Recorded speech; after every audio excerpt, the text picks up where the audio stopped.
Good morning. How are you?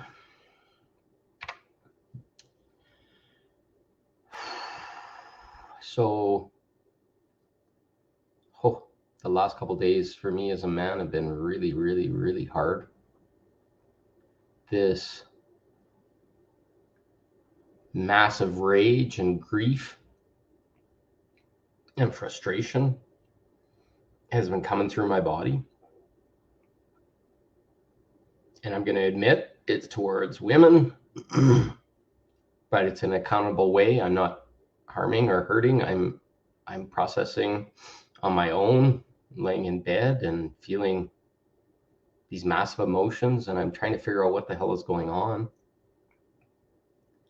And as I sat with it, and the waves came through me, and I started to look back at the experience as a man, and how their life's supposed to be is really supposed to be simple.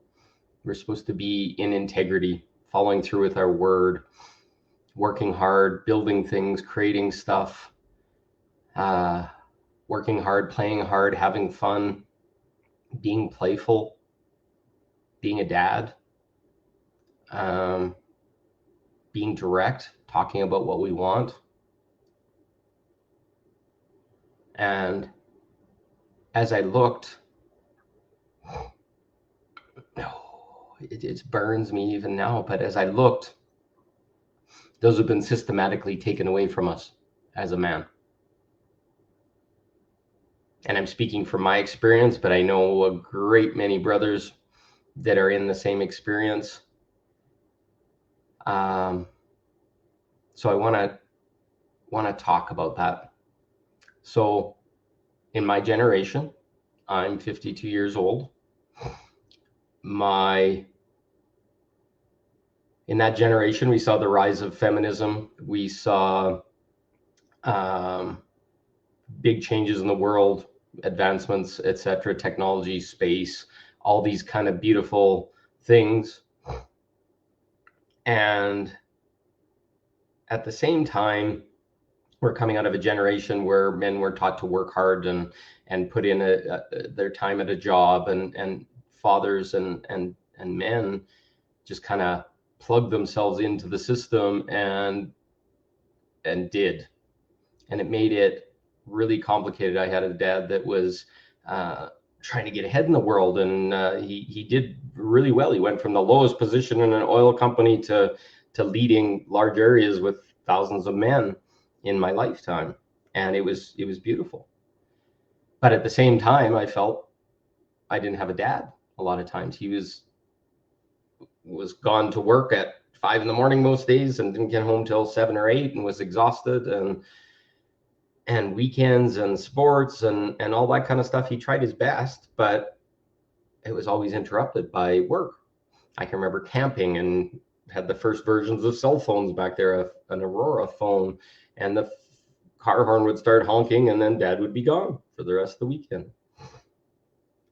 So I don't blame him. That was what was required of a man at that time. And he provided well for us. We had a beautiful home and money and retirement savings and all that kind of stuff. And it's beautiful. But what happened to that generation of men is we lost a lot of our initiations. My father tried. He was a farm boy, so I learned how to fix cars and hunt and stuff like that, but not really have the initiations that most young men should have. If you look at like Native American cultures, where they're kind of brought into the world and taught the place of a man and how to interact with women and all those kind of things. And I feel that was lost. My father did the best that he could. So we grew up with that. So we end up growing up mostly with our mother. And I have great respect for all women in all. If anything, the confusion is times 9 for them. So this is not to be stated in any way, shape, or form against women. My mother was trying her best. She grew up with some traumas, and and I ended up, because it was from a man that happened to her, I ended up being I don't know, codependent in that way for my mother, to keep her feel safe and to know she had some control and other things. And that went into my upbringing.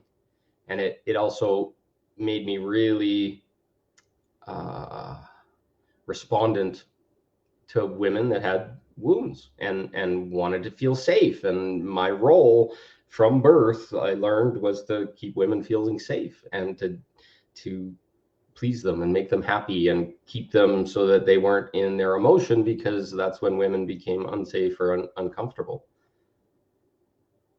So growing up in that, and then going through puberty and other things, that's a really crazy place for a young man.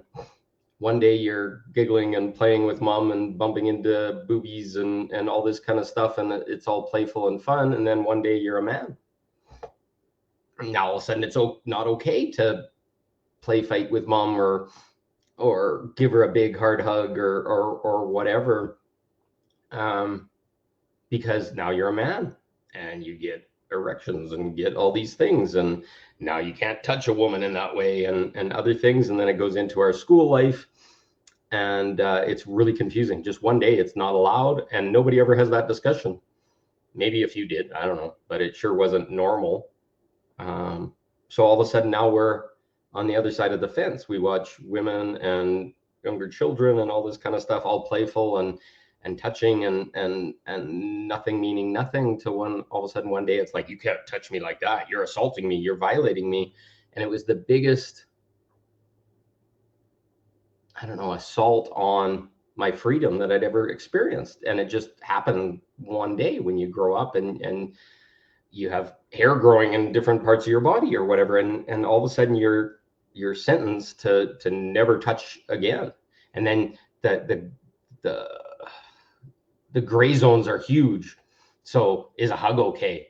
Is even touching hands or putting your hand on the shoulder of a woman or whatever, depending on her level of trauma or frustration. And I honor all those things, but it became a nightmare. And then we're not even talking about our personal sexuality yet. We're going through these hormonal imbalances, and women are going through it just as much as men. And we're pulled to touch, connection, intimacy, wanting to have pleasure. And growing up with porn magazines and other things, these were all things that were built into the system that started to confuse young men a lot as well. And women watch porn and men watch porn, but it's much more typical for men. And I was just reading this beautiful study of how porn turns sex into like a drug, an addiction. Dopamine hits is what they call it. And it desensitizes men around having connection with women, because the hit comes, a woman that you've been with for a long time, they actually show a study that shows less and less dopamine comes, and it's less and less of an adventure or not fun or whatever. And their brain's doing it. It's not all conscious, but we're in a time and place now where dopamine hits can be gotten just by going onto the internet and surfing porn and having very shallow hits, let's call it, like a drug. Like, okay, I'm taking a hit of my drug or heroin or whatever they are. But they're, if you look and you follow the study, I think it's called Your Brain on Porn, but it basically shows that we lose control. It's so, have you ever wondered how you go to a porn website and it's like $20 a month or $50 a month or whatever, and it's all paid for, and they got to pay the actresses and all this kind of stuff. But there's a proliferation of free porn everywhere. Like, you don't have to pay for it, and it's not even shortened down anymore or whatever. There's just a proliferation of it. Who's benefiting from that? It's like giving away the free hits of the drug on the street corner to the kids so that they get addicted, and then they're pulled in. Now, as a man, that speak to that. So I was so confused about sexuality, about women. I was such an open-hearted young man in high school. There was a couple girls I loved a lot, and I didn't even know how to approach. It wasn't taught, and these kind of things. And I'd give my heart, and I'd help them, and I'd do things for them, and all this kind of stuff, and they'd lovingly accept, but they had no interest in doing anything more, or smiling or touching or whatever. And even if I would have asked, I don't think they would have really approached. But they called me a very good friend, and all these things, and they smiled. And in a way, I gave my energy to them, but it hurt me a lot. And I think this is common for men, where they're really interested in a woman, don't know how to approach, and become their best friend, because that's a more feminine side of a man, is being a friend, and less direct, and other things. So we get in these situations of the friend zone, and I had that. And it took me a long time. I was probably into my 30s before I started to realize that I'd given all my heart and soul to those two young women, and that I had to take it back. And I don't even think that they even remember me anymore. But it's a constant thing in my mind of going back to those first loves. And because it was so complicated, a whole bunch of things happened at that same time. I gained a lot of weight in high school and into university, because I felt unlovable, and I felt not seen, and a bunch of other things. And uh, women and men both, they gain a bunch of weight when they start to feel that way, and then they can blame that, and it makes it a lot easier to move forward, but it also fucks you up. So I waited until I was 30 years old to even approach trying to have sexuality with a woman, and I ended up marrying my wife, and she was the first woman that I had penetrative sex with. But I also knew she was safe, and I knew she was to be the mother of my children, and it went on to have three beautiful children. Unfortunately, I married what ended up being the same energetic situation as my mother. A trauma my wife had before made her uncomfortable, if not terrified, in having sexuality, bringing up all these things, and I could never get to the bottom of it. We could never get to her even explaining why, but it made it impossible for me to connect, to feel safe, to whatever. I was constantly trying to feed her, and it got to the point where by near the end of our marriage, it was like begging every 6 to 8 weeks to have sexuality, and shaming and guilting, and all this kind of stuff, because none of the other methods would work. But also remember, I was taught from the beginning this other way, that you had to please a woman, you had to do all these things, and when I did that and it didn't work, what else was I meant to do? It got really ugly, and I see it really ugly for a lot of men and women on both sides. This isn't any one side. It's a system and a programmed pile of shit that the whole world is, where everybody's got a trauma around sexuality, around, we've got religions that say you can't, and all these rules, and all these governments, and all this kind of stuff that fucked us all up. So in the end, I had to leave that marriage. I was literally dying. I would have had a heart attack probably within another year. I could feel it coming on. I was so angry and so frustrated, and it never came out towards my wife. I can remember having hours and hours of talks and walks and conversations about what I wanted and why it was important to me. And in that whole hours and hours, maybe she talked for 10 minutes in the whole 3 hours, because she wasn't waking up at that time, and she didn't really know what was going on. And I'm okay with that. I tried, and we moved forward. Now, at the same time, in the human experience of a man, we're all programmed with this fairy tale, right? Grow up, go to school, go to university, get a good job, get a house, or get married, get a house, have kids, and then have the vacation properties, and all this kind of stuff. So I followed that really beautifully. My dad did too, and everybody around me did as well. I went to university, and I got an engineering degree, and I graduated, and I bought a house, and I was getting really confident in myself, and everything was stable. But at the same time, the whole system was tearing me down. I was moving from just a beginner engineer in a company called Nortel all the way up to a high-level management position, much like my dad did. I was making probably $165,000 a year by the end, and when Nortel went bankrupt. But at that same time, the whole system was like, it was stripping me. It was crazy. The whole income tax system. Oh, you started and anything below 35,000 wasn't taxed. But afterwards, by the time I was at 165,000 a year, which I thought was great, and King's ransom and all this kind of stuff, I was actually making less money than I made at $70,000 a year. The whole system was stacked against me. All the income tax tables and rates were making me work harder and fail. So it smashed me. I'm like, the system isn't working for me. And the whole thing took me away from my home. The company of Nortel, I can tell you right now, was an entity. There's companies are entities. It was an entity that sucked people dry. It made them want to work for the company and work obscene 14, 16-hour days.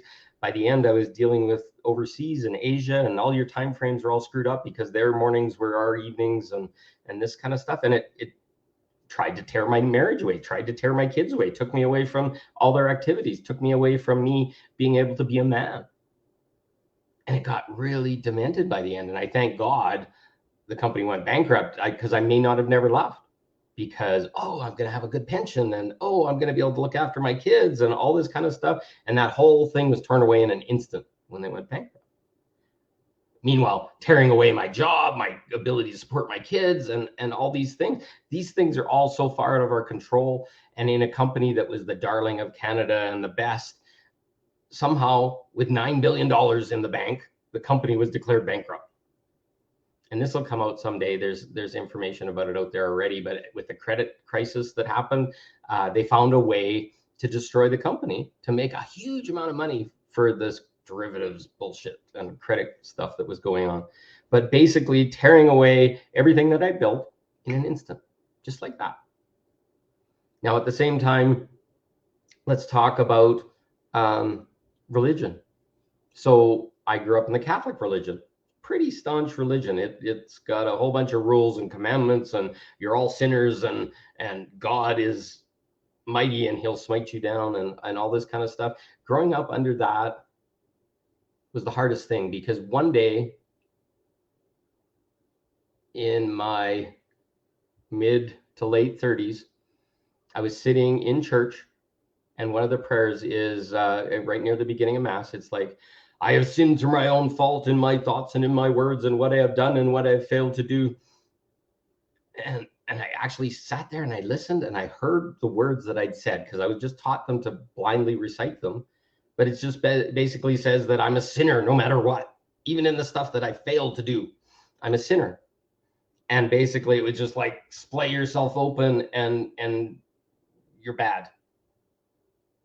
And after that day, I started to listen to all the other prayers and all the deeper stuff. And I found out there was no interest in me getting ahead or doing better or whatever. The whole interest was in crushing me down, to make me small and to make me controlled. And then they talk about Jesus and God leading the sheep. And that statement is exactly what you are. And people hate being called sheeple or whatever, but go to a church for a while, listen to some of the sermons and what's in the Bible, and people that are out of their power are sheep. And that's what a priest, and if you get people indoctrinated enough that they're bad and they're not doing right, and the only people that know are the leaders of the church or God or Jesus or whatever, you end up just kind of out of your control of self. You don't have any way to drive. I'm just always bad. So you just end up being beat, and you're a pleaser, and you feed the church and you give them money and you do all these things. But once I found that, I actually got to one point where in the church you get these sacraments, and my son was on the last sacrament. I think it was confirmation. And they started to make it a requirement that all the parents had to come and get the exact same education that our kids were. And having 3 boys, and this was my last son, There was no fucking way I was going to go and get indoctrinated after I didn't have to in the last. And the church was just trying to put its claws back into me. But so many of the parents were just blindly doing it. And I spoke to the priest, and he to my face said, "Your son will not get the sacrament."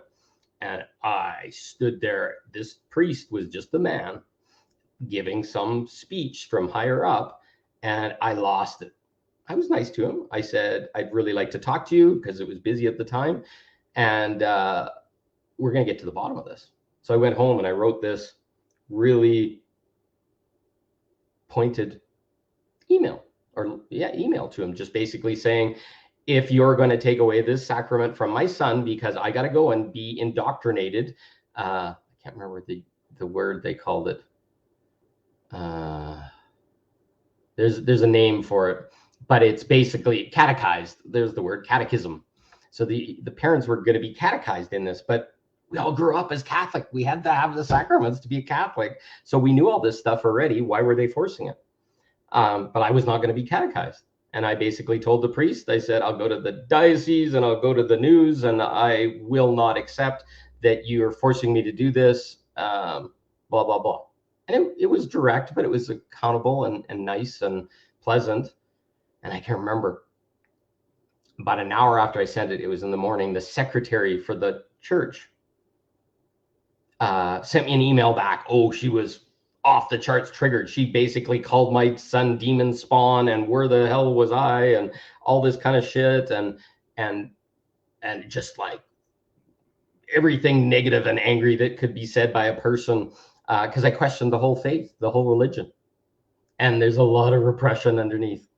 And she was a really nice lady. And then the priest saw that, and within an hour I had a full retraction from the lady, and she was forced to phone me and say, sorry, not that I asked for that or whatever, but that's how direct I am with control and stuff that doesn't matter. And my son went completely through it. Funnily, even afterwards, the priest met me on the night of the confirmation, and we were standing with a couple other men that were part of the Knights of Columbus. And the priest comes up to me. He says, "I want to tell you something. I'm about the same age as Jesus, but I do things in a different way." And he points to the middle of the floor in front of us, and he says, "If that was a fire, this is me." And he starts walking around it, and he's like, "That's a fire. That's a fire. That's a fire." And he walked around about 4 times. And it was basically that he didn't have any power or confidence to deal with that kind of stuff. And he was kind of acknowledging me for standing in my power. And it was beautiful. And there was no disrespect. It was like beautiful respect. But it shows that even some of the priests and other things are not dealing with what's going on in the whole situation. They're having hierarchy push them into doing things. But religion has turned us into the sheep that are following the priest. And that was admitted right there. Even he was a sheep. So look at what religion's done. And then religions forced us in the Catholic Church. You're not allowed to wear birth or use birth control. Oh, you got to do this and you got to do that. You can't self-pleasure yourself. And all these things are in there shaming and guilting our ability to be sexual with our partners, and then forcing us to have more children, which basically makes it worse. So you look at those, you look at government. So after I went through my experience of marriage, I had to get a divorce. I had to step out of the house and find a new place. And I basically dropped everything so that my wife didn't have any harm or any problem or whatever, because she was going through a lot emotionally, and I had to buy everything new. And I had to look at the shame of society. Every single one of her friends that were terrified of divorce were feeding into her ear about how I was going to steal her blind and how I was going to take all the money and all the investments and all this kind of shit. And I was just so in loving respect of the situation that she was in. That was beyond my even comprehension of doing. And then I stumbled around trying to be outside the marriage and found out it was just as bad around sexuality and dating and all this kind of stuff on the outside. But at the same time, I had to suffer the loss that maybe I was harming my children and that my children would never be the same. And society just like jumped on me Everybody, my friends and family, and what's wrong with you? Why couldn't you work it out? Blah, blah, blah. But at the same time, questioning them staying in their marriage, questioning their choices, they're feeling forced into things. And I was kind of like the person that was jumping outside the system. And I got beaten senselessly. And look at things like as men. Luckily, it didn't happen because it ended up my wife's business and my business were fairly equal. And when we separated, the child support stuff wasn't a requirement. But I saw so many men, as soon as they stepped into this, they were in these confrontational relationships with their ex, and everybody was screaming at each other and lowering up and all this kind of stuff. And then this system of child protection, what they call, maintenance enforcement in Canada, but it's a group that basically protects women is essentially what it is. And some women even come out public about how bad this is, but it's demented. They basically compute a number before figuring out what your needs are as a man, and you now have to pay child support. You may have to pay a woman that's not working at all. Oh, she's a mother and she has to stay home and all this kind of stuff. And from the man's side, there was a lot of women that take advantage of it, like having to pay $3,000 a month. And if you're making $4,000, how do you pay rent? And this whole system of maintenance enforcement basically punishes you if you don't pay. You're a deadbeat dad if you don't pay. And basically, they will take your license. How do you keep a job if you don't have a license? They will garnish you your wage, and then they will freaking chase you to the ends of the earth with every tax thing, and it makes you a criminal right then and there just to live. How does a man survive on $1,000 in a month when he's giving $3,000 away to his ex-wife to support the kids, and they're living high in the hog in the house and other things, and the man's just destroyed? You want to know how many men have committed suicide and harmed themselves deeply, or got drunk, or lost everything, or became homeless through that? And I'm not saying women created it, but the system created it, that we have to protect women. There's so many things I sit here and mourn. The hardest is that I lost my choice in my sexuality somewhere along the way. In this whole system and all this speaking of how men have harmed women so deeply, and that's all we do is we hurt them, or we sexually abuse them, or whatever. This paintbrush is used. The whole Me Too movement just destroyed me. Every woman stepped up and did Me Too. Does anybody know who Alyssa Milano is? Alyssa Milano was one of those girls in the Full House, or well, I can't remember the show it was, but one of those cutesy teen stars or whatever. She turned pretty dark after she did all that stuff. Alyssa Milano created the Me Too movement. And there's a lot of dark in how that happened. And it might be worth women looking that up, or men even. But the Me Too movement would basically made everybody jump on the bandwagon of how they were abused and hurt. And yeah, there's definitely people that have been abused and hurt, but there was so much confusion created at that time. And as a man, to see all that play down, and every man being bad, was the worst rape that you could ever done to a man that was already trying to help and fix and be the integral man, where none of that happened, but it basically made all men bad. And I understand it, and it had a purpose, and I don't blame women. There was a lot of stuff that needed to come out, and I want to see it continue to come out, but it smashed me. It literally cut my balls off. Not that they weren't cut off already, because I have no choice in my sexuality anymore. Ask any man.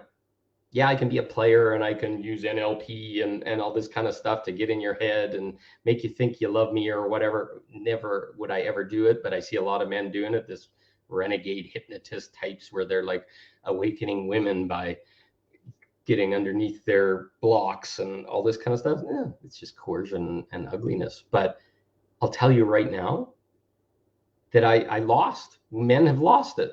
even from high school or whatever, it was like date a woman and take her out and do lots of good stuff. And then the girl's choice was when that sexuality would happen. But we were all sitting in the shame and guilt of no sex before marriage, and you got to get married first, and of our religion. And then we got into like women's body choice, and like I said, that men weren't allowed to touch women, and these kind of things. And it got to the point, and no wonder porn is so popular with men, but we don't have a choice in sexuality.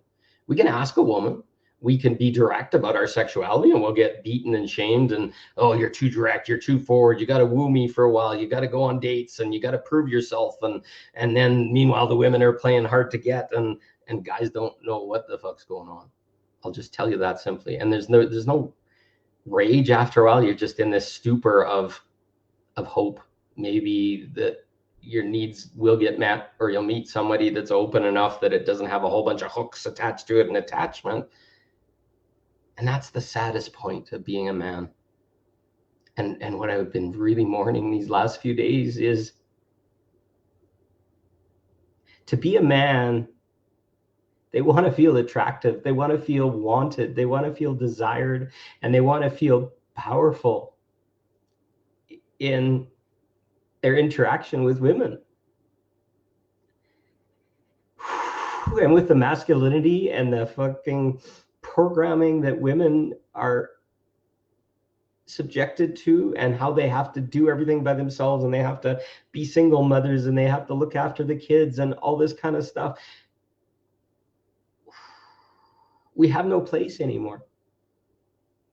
And then we get butchered relentlessly for where have all the good men gone? And it's been engineered out. The woman's desires and the woman's wanting to have better jobs and to take the top place and be equal to, and all this kind of stuff has destroyed everything. There's no polarity left. The women are more masculine than the men. To go on a date with a woman nowadays is like having a dick fight with a man that's bigger, because they're protecting and they're doing all the roles of the man, and they're not even sure where the man fits, and they want sexuality and they want all this stuff. I can see it. But they're more powerful. They've had to kill themselves to get to this point. And it's so sad to see, because most women don't even want that. They just want to be seen and loved and met. But they're so pushed by society to what they got to be. And this man who's coming humbly to try and approach and try and woo them and try and get them back to the point that they can feel safe and surrendered, one word, one small phrase will just destroy us. It's like, you're not worthy, or you're not good enough. You got to have to try harder. And we're gone. Because we can't win.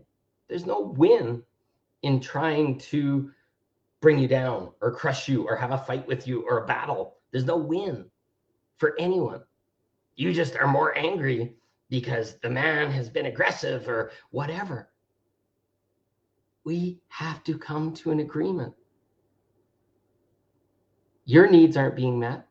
My needs aren't being met. But nobody talks about it. We're all ashamed about it. What will mom think? What will my sister think? What will my family think? What will my religion think if I'm open and play soft for right now, and maybe allow the man to step in some level of dominance, or in some agreed level of agreement, because it's all unstated. It's all unsaid. The manly man that'll come up and grab you by the throat and pull you down, that's the biker that you all want. If he's not fully in his confidence, you'll call rape on that exact same situation. And then it's like we're a wounded bunch of men, and I don't want to mother another man or whatever. These are symptoms of stuff that happened far before you. And I'm not saying mother me, or men aren't saying mother. But when we didn't get all those things early in our life because there was trauma and other things involved, how do we meet in softness with a woman? With maybe we had to battle with our mother and her abuses because she was angry and had been wounded earlier in life, or she was on medicine and pills that basically made her not even herself. How do we now approach? How do we learn the safe way to approach to how you want to be met? Maybe there needs to be a conversation.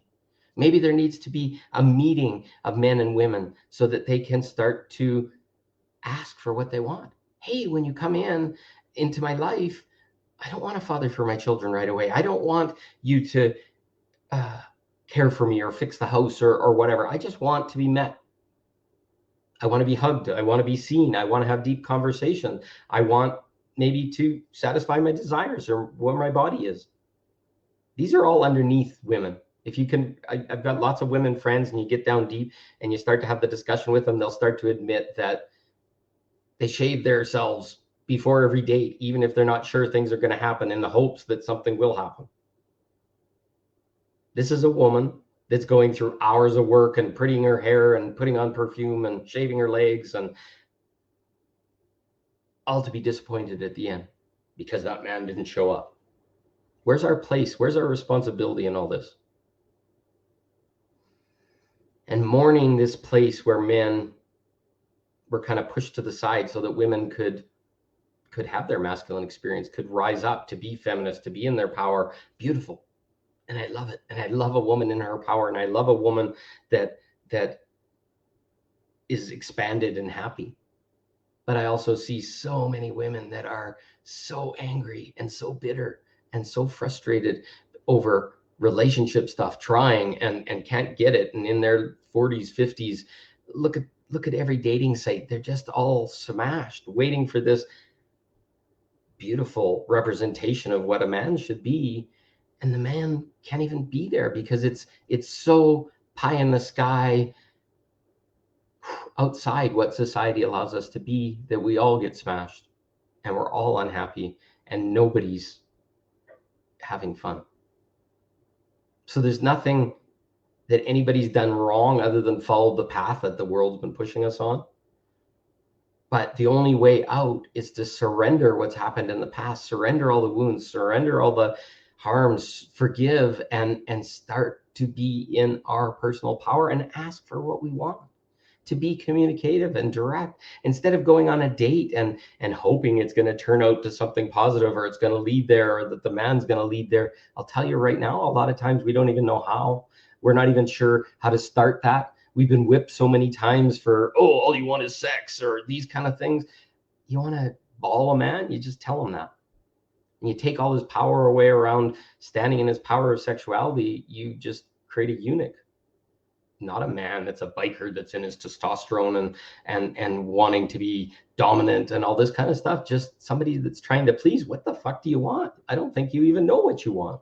And it's okay. I'm not blaming women for that, but we don't. All we know is we need touch and we need sexuality. We need pleasure. We need connection with a person. But we put all these things in front of it. And then we add the shames of, oh, I had sex before marriage and I had this and I had that. And my priest is this and my mother thinks that. And what are my friends going to think or whatever? And the choice isn't even ours anymore. And then we're angry and we're frustrated. And then we take it out on our partners or our relationship people. And it just pops and we don't even know. And then we're harmed and wounded and our heart is splayed open and destroyed. And then we rebuild. And then it's like, I don't want a guy like that. I don't want a woman like that. This just has taken our choice away. Where instead, if we could just say, hey, I'm attracted to you. Hey, I'm attracted back. How's that going to look? What do you need right now? Oh, I got 3 kids and I'm not really interested in moving in right away, but I'd like somebody in my life that I can have a good time with and go and cuddle with and go to concerts with and share my life story with. And let's see what shows up. And then in that gentleness and in that allowance of learning that other person without any where it's leading or expectations or obligations. And I'm going to write something about this soon, the relationship contract I'm talking about, where we go in with no expectations, no obligations. If it's not written down on paper before you start, you don't have that relationship. But you go in and you force yourself to spend 3 months with a person. And before you even go in, you state what your needs are around sexuality, around children, around job, and around independence, and how often you want to meet and what feels comfortable and safe, and that you don't need a text message afterwards to say that you love them or whatever. If they forget, it means nothing. It just means they're busy.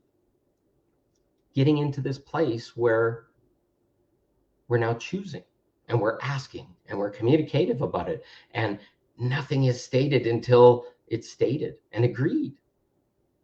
It's going to change how we have relationships. It's going to clean up all this mess, and it's going to force us to have discussions when things come up and we're angry and our past relationship is showing up in this one or whatever. We got to have a 24-hour rule. We got to step back and go and sit with it and lick our wounds and figure out what it is. And some basic tools have to be given to go in and explore it. And then you come back and you have a discussion with this person that you're trying to connect with. And you made some kind of commitment to the next 3 months, figuring out if you can work together. And all of a sudden I have that same experience, but it's opposite of that. And hey, can we talk about it some more? And oh, that must have been hard, and all this kind of stuff. And then poof, you're heard and you're met and you're seen. But we've had to create this container that forces us to go into our gritty edges a little bit. But that forces us to grow and forces us to become new. So that's the difference. That's what's coming. So I can't tell you how frustrated I've been as a man. Throughout my entire life, I never thought I had a choice or a chance. I was just a pleasing little puppy to try and please my mother and please all women, and to try and find a way to get my needs met through all that, and to be a good man and to be in integrity. And I've achieved all of that. But women don't seem to see that. They want some aggressive, direct man that grabs them by the shirt and pulls them in and commands them and demands to them. Well, that's terrifying as a man in a world where in a millisecond you'll be called rape and you'll be in prison for the rest of your life. We can't meet at that level without agreements. We can't meet at that level without trust. We can't meet at that level without calling it in and saying, this is what I want and I desire. And you can't say it in some blog post. You have to say it to the actual man that you're wanting it from. And I will rise up and I will give those things because I know what you want, and I'm within the agreement and within my integrity by approaching it. My son phoned me last night. He went away and they went to a club for Halloween and all this kind of stuff. And one of his friends got accused of sexual abuse by 3 different women. He was way out of his integrity. But he's also really wounded and hurt. And I don't say that man has no responsibility. My son and I had a big conflict because there's a responsibility on both parts of both the man and the woman situation. Putting ourselves in a situation where we're inebriated and in alcohol lets our inhibitions down. And these kind of things are going to happen. Do people really, when they're plastered as drunk and they can barely even speak or whatever, do they really have control of their actions anymore? Most people say they do. And legally, yes, they do. But there's both sides. To both sides to put themselves into that, stuff's gonna happen where people are like, I really am in lack of sexuality, and they'll take something that they heard or some words, and it's like, oh, I love it when people touch my breasts or whatever, and then 5 minutes later the guy touched her breast, but it was a woman talking to a woman and having a conversation completely separate, but that was an invitation. Or, oh, I'm feeling really horny right now, or dressing really, showing off their body. Men respond. And I'm not taking away responsibility, but the minute we put ourselves in those situations and then we start to try and exert boundaries and other things in a public place with people that are drunk, people have a responsibility to walk away or no longer go there, or in the moment call another man in and say, holy cow, he just touched me, rather than tittering about it afterwards. And then not even in the moment, the situation couldn't even be addressed. And apparently he went on and did it 2 more times. If somebody would have had the courage at that time to call their boyfriend or whatever and say, hey, he just touched her and this isn't good. Now, shitty side, a lot of men would punch the shit out of another man and it wouldn't turn out great either. But in a world where this is happening, how does it happen 3 times and it's only talked about after? I'm not blaming or whatever. It's just the dementedness of the world. And how do you curb a behavior after the fact. And now when the person's in their right mind, not in alcohol anymore, it's demented. So we have all these things that are happening that are saying men are bad and they're out of control and they're not doing well and all this kind of stuff, but we end up just propagating it. And trust me, men will police themselves if they know. Men are huge on integrity, but they have to be in the situation and they'll call it out right then and there and be around friends. They might not jump out into the middle, and if the guy's 8 feet tall and got big muscles or whatever, it's probably a chance he's going to get his face pounded in or whatever, so he might not. But if 2 or 3 guys are there, they're going to stand in protection of the woman. But if men are wounded and have been led on by women and all this kind of stuff, and this is a thing, and whether or not you want to admit it, as a woman, strong perfumes with pheromones in them and cleavage and everything but your nipples showing and all this kind of stuff is an invitation, whether you like it or not. It's not about being sexy. It's about playing with sexual energy and drawing a man in. And we got rights in that too. And to me, that's an invitation. To a lot of men, that's an invitation. Doesn't mean an invitation to touch, but I'm going to talk a hell of a lot more sexual if you're putting that out there and rubbing up against me or whatever. And if you come back and say, hey, oh, that's not within the boundaries. Well, you didn't give me any boundaries to start. So you basically stated it as there is none. We all have to take responsibility for our actions. And there's a lot of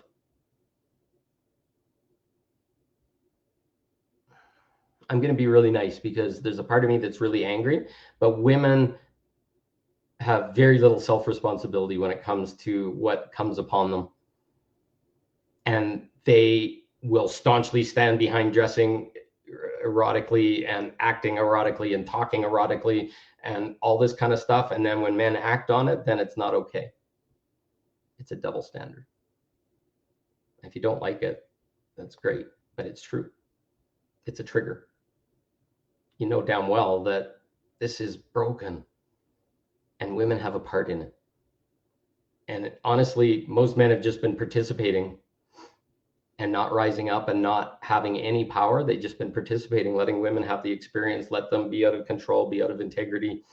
A lot of the women that I see that are very masculine have no integrity at all. They'll claim that they have integrity, but in the way they treat other men, or the way they speak to men, or the way that they're in their victim all the time, there's no integrity in that. So, and sorry for speaking truth and being direct about it, and you may call it my wound or whatever, but no fucking way. Men are starting to speak out, and they're frustrated. And if we don't call your shadow into the light, nobody's going to win. So, I love you all. It's been a hard share. Feel like I had no life, really had no choice in my life sometimes, and just got kind of fucked over by the system some days. But I'm not a victim. I'm standing up. I'm speaking about it. I'm choosing better ways. I've got better mechanisms. I've got better plans. The way I deal with women is different. I'm no victim, but I'm fucking empowered. Won't let that continue. So I love you all. I thank you for listening. I thank you for taking this in. Take it with a grain of salt, whatever you have to do, but I'm speaking truth. Thank you. Have a good day. Love you all.